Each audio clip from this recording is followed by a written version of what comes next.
now, and we're recording. All right. Welcome to Clarkson Hockey Intermission here, and we've got part one of our series with some of our former Golden Knights in the hockey world, and we've got with us from my right to left, we've got Craig Conroy, Assistant General Manager of the Calgary Flames. We've got Ben Dalpe, Hockey Video Analyst with the St. Louis Blues. I've got Chris Clark, Director of Player Personnel for the Columbus Blue Jackets, and also the GM for the Cleveland Monsters of the AHL. And then Dave Taylor, the Vice President of Hockey Operations for the St. Louis Blues. Welcome, gentlemen. Thanks for joining us today. For having us, Bart. All right. So I can see some of you are at home, some of your offices. What percent of your work life now is at home? For me, most of mine. Right now we have, there's been a kind of a countywide stay at home for where Columbus is located. So it's been kind of go in when you need to, but for the most part, we've stayed away. We had some time when the draft was going on for about a month there that we were in every day and just kind of feeling a little more normal. But for the most part, our offices have been shut down and most of it's been at home. Yeah. What's it like for you guys with the Blues? I think Dave, you're out in LA. You're out in California though, right? Yeah, I live in Los Angeles, so I was actually in the 1920 season. I was at the Blues last game. We played a makeup game in Anaheim. Jay Bomeister had collapsed on the ice a couple of weeks earlier, and that was March 11th. So the Blues played in Anaheim, and the next day the NHL went on pause. And I've been home since then. That's probably the biggest change for me is I'm used to traveling, being on the road, either watching the team in St. Louis, watching our farm team or prospects, but I've literally been home for 9.5 months. Wow. Yeah, and I'm in St. Louis, so it's been kind of a mixture of things. Like when Dave said, when March hit, we didn't go to the office for a bit, and then closer to the draft, we were back in there. And I've gone home a couple of times, and I just got back from being in Canada. So I'm in my apartment for this week. I want to get tested just with traveling before I head back into the office. And but yeah, it's been kind of 50-50 between the apartment and the office. It's definitely a different workflow with what happened for sure. Right. A little different for me. I'm actually at the office every day now. We test 3 times a week, Monday, Wednesday, Friday. On the 3rd, we're going to start testing every week. So, right from the time I went into the bubble with the team. So it was amazing how well it was run. I mean, I give the NHL full marks to be able to kind of pull that off with all those guys and, all the different things in motion, to have all those teams in one building and the practices. It was pretty amazing to watch. But, right now we're just getting ready for training camp here. So I wasn't supposed to be at the rink.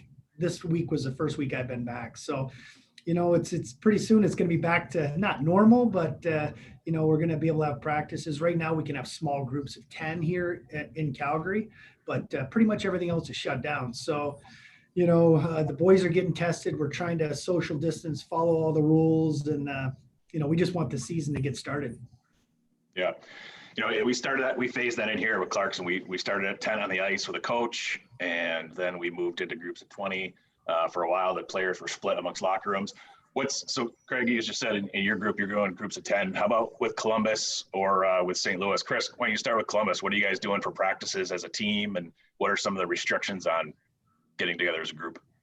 Yeah, that's we started out that same way with the groups, really small groups in the beginning. And we had a few of our older guys that had kids in school or kind of hybrid in school. So they were around, and, as it looked like we were going to get started here in the new year or in December, we had some of our guys started trickling in.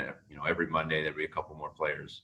So I'm sure, like with most teams, and then our groups got a little bit bigger, so they started splitting them up into 1, 2, 3 groups. Especially in the weight room, we kept the distances between everybody, so we have more weight room groups as opposed to on ice groups. So it's last couple of days have been better. Looks like a full team like practice. So it's been great. It's been fun to watch. I've gone in a couple times to watch just to see and get a little normalcy and watching the guys, but everybody seems pretty excited, definitely. Yeah, same thing here in St. Louis is what Chris said. Guys trickled in as the news was coming in that the season was going to open up. So it's been good. They've been practicing together, and more and more guys have come in the past few months, I guess, past month or so. So maybe Dave knows a little better exactly what the restrictions are, but I do know there's a lot of guys in town skating, so it's been good. Yeah, from what I understand, all the players are in now. We have training camp opening in less than a week, so they're gearing up and getting ready to go. I think everybody's looking forward to having some hockey. Talk about you've talked about some of you are at home now. How is the pandemic and the way you can operate changed your specific job, and what's been maybe the biggest hurdle for you? Well, For me personally, go ahead, Dave. Sorry. Go ahead, Craig. You can start. I mean, for me personally, it's just going to games. I mean, not to be able to go to games, not to travel. You're trying to watch all these draft eligible college free agents. Yeah. Everything's online, and it's hard to tell skating online, to be honest. Like, I'm doing the best I can, but when you go to a game too, I find it easier. I need to really, it's easier for me to kind of pinpoint guys I want to see when I'm going into the games, but to just sit and watch a game and say, oh, these are the 4 best players because sometimes you have to rewind. What number was that? What number was that? What number was that? It's, people say you can do it. If you can just scout off video, you're a much better scout than me. But, I think that's been the big thing. And really my access to the players, I would go down and see the players every day. I see them. Now I see them from a distance. I don't really get to talk to them, see what's going on. That's part of my job, to see, hey, does the guys, what are they thinking? Do I need to do anything? Is there something we can do better? Now they text me. They got a lot of ideas. They text me a lot. They're painful, but they want food from this restaurant and that place brought in. So I'm like, really? This is what it's come down to now. That's the same here. We've got it's been all over the place with that sort of thing. So it's been fun. These guys, but the day to day is, the biggest thing that's kept me sane is my son's hockey team. We've been going right along. We had a couple shutdowns, a couple missed weekends, a couple missed weeks of practice, but for being on the ice with them, that's kind of kept everything normal. For me, I think if I didn't have that, and I was just, like Craig said, watching games, which I'm still doing, but that's something to look forward to at night, most weeknights. So that's been really good and really good for my brain, I think, because it gives me a little bit of normalcy where, a lot of people don't have that. Are you coaching or are you just watching? Coaching. Nice. It's actually been, a lot of times my schedule when it's normal, it's been tough, I'm around during the week and away on the weekends, and most of the weekend games. So this has been, beneficial for my side. I've been around them, for the past 4 months. So I know my son's been happy about that.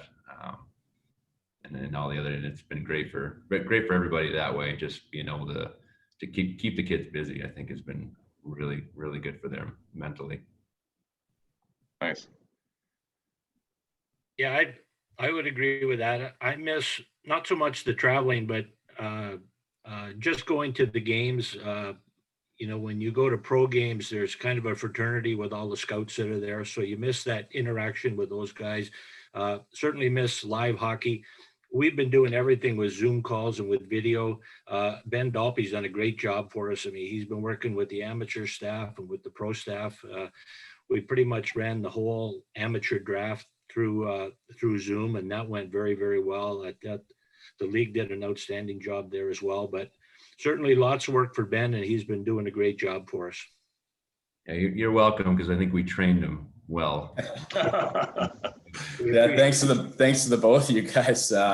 It's gotten, as Dave kind of hinted to, it's gotten pretty busy for me, just being the video guy, with all these scouts that are away from their families all year on the road, traveling, seeing games. They weren't able to do that with the pandemic. So I had to be the guy to, talk with them and go over players that we're interested in and get games. And, I'm still doing that every day. So it's been nice for me to kind of, a lot of kids my age were bored with this pandemic. I wasn't. I was at home cutting video and still continue to do that. So I've been occupied, which is really nice. So it's been a pretty good workflow for me, even from home. Speaking of the draft and the Blues, did you guys end up seeing the video of Beck when he got called out of class? Yes. Yeah. So I got it sent to me. Yeah. yeah. So if you guys didn't know about this, so the Blues draft one of our freshmen, and he's in class during the draft. So his roommate gets word of it and goes in and pulls him out of class, and he gets the phone call, and like a freshman, he goes right back into class, and the teacher is like, you're kind of like, where have you been? So I was on the hall, I got drafted. See, I'm back. So it was a fun video, a fun moment for him. So I actually called him. you did? Yeah, I got the cell number from Ben, and Doug Armstrong told me to call him, let him know. So when I called the first time, nobody answered, went to voicemail. Yeah. And so I asked Ben, is this the right number? I didn't realize he was in the class because it was probably maybe 6 or 7 at night when I called him, Eastern time. But anyways, the second time he answered, and then later we saw the video where he comes out into the hallway and we chat for just a few minutes. I didn't realize he was in class, so I let him get back in there. But just wanted to let him know. We don't have those nighttime classes, but with COVID, they've been moving a lot of they making smaller classes and making them at night. So that was great, but a lot of fun there. So how about something that you guys have talked about things that obviously watching in person is a big part of not being able to do your job now, but maybe something that you've learned now through kind of being at home or working through COVID that's maybe going to help your franchise or help you specifically do your job. Zoom calls. Yeah. That's probably something I would never have done. There have been some in the past that we've had, for USA Hockey and things like that, but it's where I have my camera off because I didn't want to be, on video and all that stuff. But now it's so second nature, just like this is, I don't know how many hours as a group we've been on Zoom. I'm sure it's into the hundreds individually. So I think that's going to be a big thing because it's, as we get going, I think travel might not be the same. I know, our cars will probably be screeching out the driveway the first time we get to go on the road. A lot of time it does save money, and if there's something you can do and you don't need to be in person, I think it's going to be a good thing going forward. Yeah, I have to agree with Clarky. The one thing, the video, the conference calls, even to do the virtual draft, even though we like to be in person in the draft, it still ran pretty well. I thought it was long. It's that second day was a little bit long, but other than that, it's all the video stuff, how much you can really get done and not even have to leave your city. But with that said, I love having the meetings with all the amateur guys in one room, and because you have to mute, there's a little static in the back, so everybody's muting and trying to be quiet. But you can do a lot more, and we bought a couple more programs to watch more games. It's amazing how many games that you can watch online, especially the European teams. It's I'm just like, wow, it saves you a lot of time and effort to go all the way over to Europe when you can just watch, especially when you watch the pro kids. They might only play 9 minutes in a game. You don't know what game they're going to be at. So, I think on that aspect, the European stuff, it definitely opened my eyes that we don't need to be over there trying to chase these kids all over the place to track them down. Good. Talk about your minor system. You guys have mentioned how you can't watch some things. Like, what's the biggest challenge now with your minor systems? And I don't even know this, does the AHL have a plan to start? Is the East Coast League starting? Yeah, some of the East Coast teams, 10 teams have started, and there's another 10 that say they won't go. Actually, we have a board of governors call this afternoon. So as it looks like the American League is going to go, starting beginning first week of February. There will be, we don't know exactly which teams, but there will be teams, I think, that will not play this year in the American League. Mm-hmm.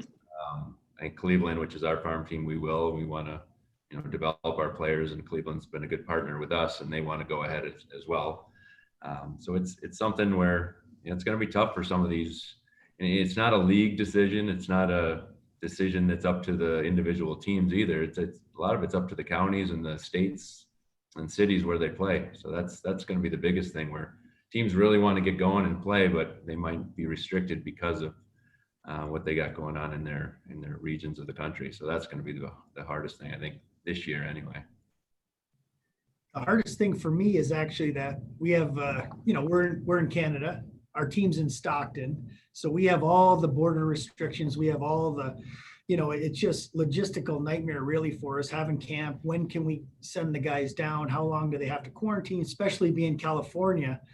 Yes, we're right next to San Jose, and they literally have shut down that county. Like Plosy said, is completely shut down.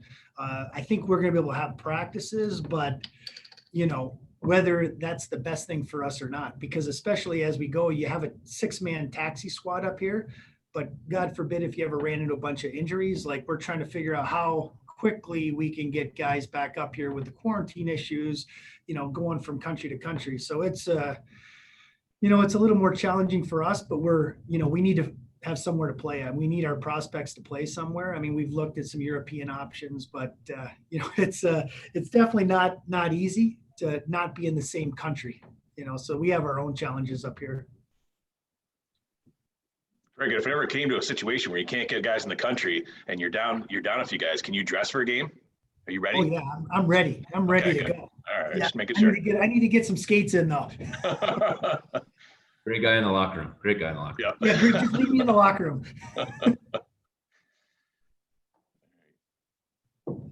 In the bubble, I did win a 3-on-3 game. I beat Marty Jellin and his team. I just drafted much better than him. I took Valimaki. I took all our young guys. He went with the old guys.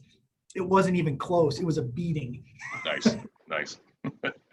Well, that draft's important, Craig. The draft is huge. I went with defensemen and young guys. I'm like, I'm just going to stay up here and float around. Dave, how about your minor system? What's some of the challenges there?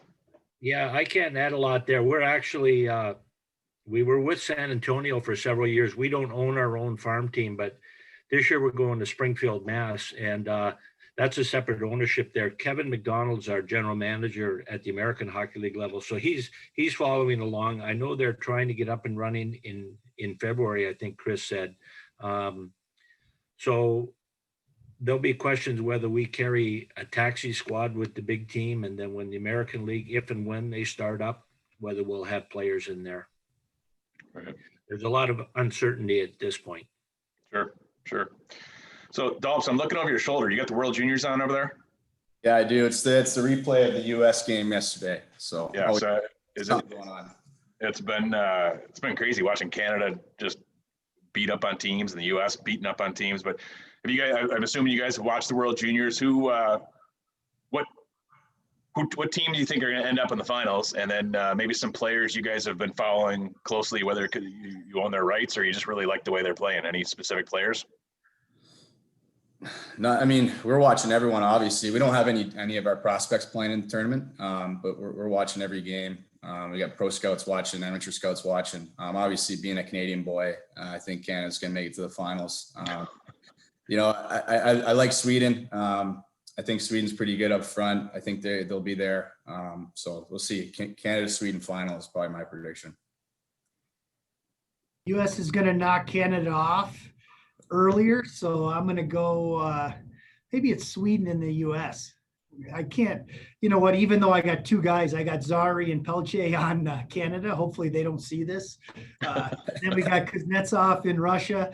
And, for me, I'd love to see Wolf play for the U.S., but Knight seemed to jump back in the net last game. So who knows? You always want your prospects to play. It's such a great tournament, so much fun.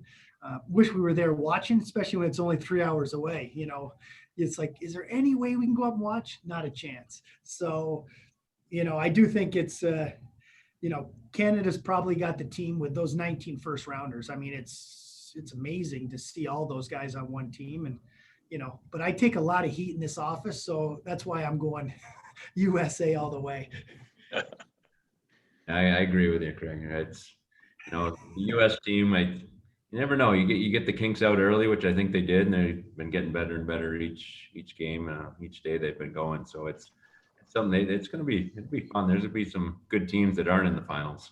I think Sweden said, Canada, Russia's good as well. Like they got everything going as well. They actually look like the old Russian team where they're bringing everything back and swinging back. I think that kind of crossed them up a bit. But if they get going forward, we have one of our first round picks this year, Chinnikov, playing for them. So it's been fun to watch, and it's actually been good timing having this tournament right now. Obviously it goes on right now anyway, but now having all of our scouts, everybody's involved watching, whether it's pro scouts or, management, everybody's got a team, everybody's got players to watch. So that's been a good thing. So we can all talk about it later on afterwards and compare notes. I don't know. Drexel's been doing a lot of work on his house. I don't think he's been watching.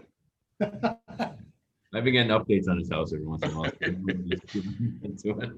He watches the highlights real quick and says, "Oh, Clarky, what do you think about this and that?" The Slovak team is the good young team, though. If you know what, they're going to be good. They're huge, young, big. I actually like watching them. They're kind of the surprise team for me. They're going to be good in a couple of years. Germany is good as well. If they weren't shorthanded, I think they would. These games are a little lopsided right now, but they've done pretty well with what they've had. It's a lot of ice time for these guys. So then next, give me your impressions. I know that there's been a lot of talk about the way that you're being split up, the conferences or the divisions, the alignments.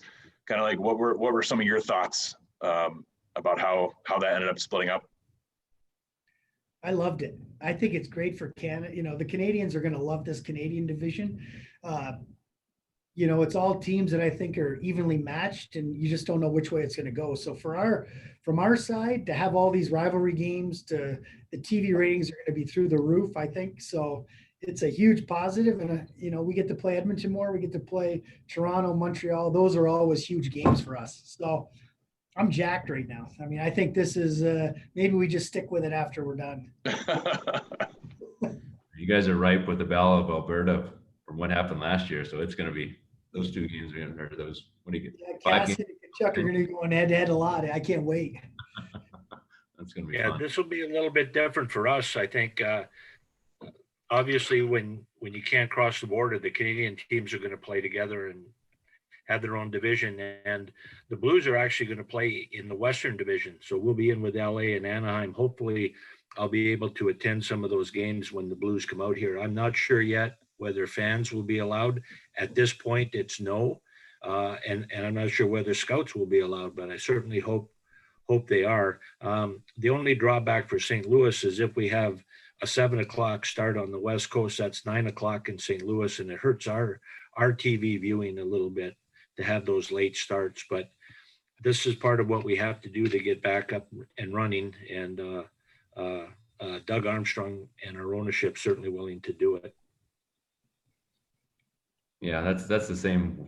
We were willing to play wherever. If we had to go to the West Coast, it was fine, just as long as we can get the season going. I think it seemed like most of the clubs were the same way. We'll take sacrifices here, there, whatever it might be. I know there's some of the alignment isn't quite what it should look like, but if that's what it takes to get going, that's what it takes. Okay. Well, sorry. All right. So, Dave, you mentioned no fans, not sure about fans at this point. I'm sure it's a day by day, week by week decision or change in decisions. But can you guys each address, like, right now, are you planning no fans, no one in the building, limited fans? Is there any indications on what you can do? Right now, from what I understand, I mean, basketball's already started, so the Lakers and the Clippers are playing at Staples Center, but there's no fans. Okay. So I would think the Kings and Anaheim would probably be the same. Craig mentioned earlier, San Jose, I don't believe can play in their building. They're talking about going to Arizona to start. I think everybody in that situation is hoping that, come February or March, we might be allowed to bring a certain percentage of fans into the building. Certainly the ownership would love to see that, but that's a fluid situation. We're going to have to wait and see how things progress with the vaccine and also with some of the surges that we've seen with the virus recently.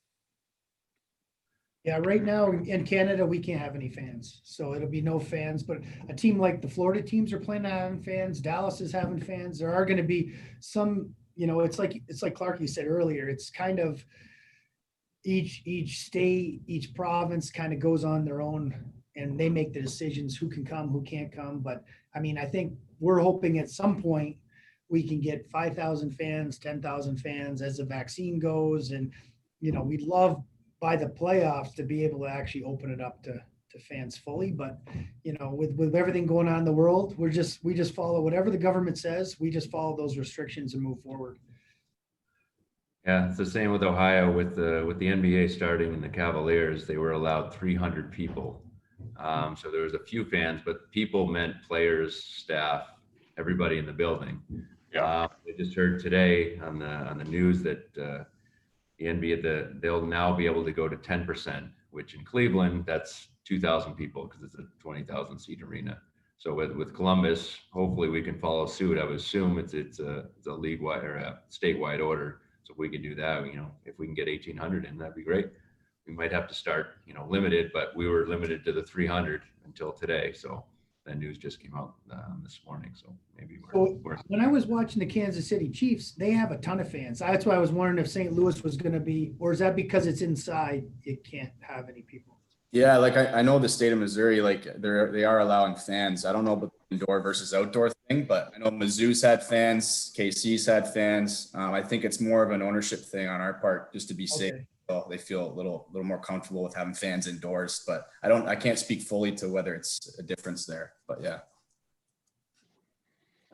Good, great. Well, I like to, sometimes when I get to host some of these things, Dolph, so I'll give you a little insider tip. I like to lump myself in. So I want to acknowledge that within this group of people on this Zoom accounts for 234 career goals at Clarkson. And people watching are safe to assume that those goals have been evenly divided up amongst all of us. Thank you. So yeah, Dolph's, there you go. You and I are in that. We just upped our game a little bit. So Awesome. But thanks so much, guys, for joining us. This was great. I thought it was only going to go like 10 minutes, and I just got to alert we're almost running out of time. So this has been great. Enjoy getting a chance to catch up with some of you guys, and hopefully next year we have our century or 100th year of hockey. So once this whole thing is gone, we'll get you guys back here for some games and get together with Clarkson Hockey next year for our 100th season. But hopefully. Keep tuning into us. ESPN Plus will be our games, and you can stream it online. Our next game, we're at Colgate opener for the ECAC on Friday, New Year's Day, and then we're home versus Colgate on Sunday. So 99.3, right, Bart? I was listening. 99.3. Yeah. Bart, how did those new renovations turn out? Great. The locker rooms have been great. We've got the tubs up and running. The weight room has been amazing.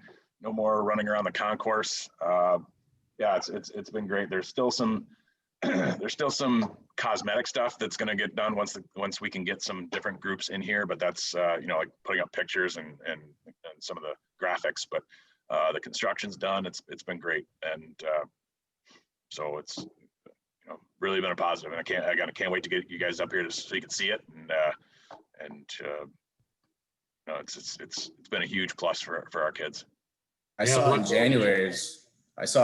It was unbelievable, Dave. It's top notch, really. It's NHL level, in my opinion. I was blown away. I definitely wish I had it when I was there, but it's so cool to see that it's getting done. Yeah. All right, good. Thanks, guys, so much. Stay safe and have a happy New Year. Thanks, guys. Thank you. Thanks for having me. See you guys. All right. See ya.